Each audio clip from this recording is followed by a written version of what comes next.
දුරටක තනිවිච්ච ඔයාලටත් මේක මෙහෙම දෙන්න ඇති කවුරුවත් නෑ. රසට අම්මගෙන් කෑම ටිකක් කන්න තිබුණා. ගෑනු පිරිමි මං හිතන්නේ ભેදයක් නැහැ හැමෝටම. විශේෂයෙන්ම ගෑනු ළමයින්ට. මම කවදාවත් නොකරපු රෑ වැඩට ගිහිල්ලා රෑ තනියම එනවා කිලෝමීටර ගණන්.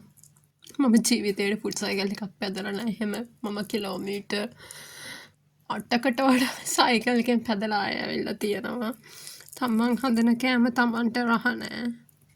අඩුම තරමේ හොඳ යාළුවෙක්වත් ඉන්දියා නම් කියලා හිතෙන. රටවල් වල යාළුවෝ කියන જાතියක් නැහැ. අදටත් මට හොඳම යාළුවෙක් නැහැ. හැම හියුමන් ටච් එකක් තිබුණා නම් හොඳයි කියලා තමන්ගේ දවසේ දේවල් අහගෙන ඉන්න කියන්න කවුරු හරි ජීවිතේට හිටියනම් කියලා හිතෙනවා අනන්තයි. මට කෝල් කර කර ඉතින් වල දෙන්නත් බෑ. මිස්සු පාර අවුල් යනවා. ඉතින් තියන්නේ ලස්සන ගෑනු ළමයෝ පුළුවන් විදියට දරාගෙන ඉන්න තමයි. යාළුවෝ මගේ බත් එක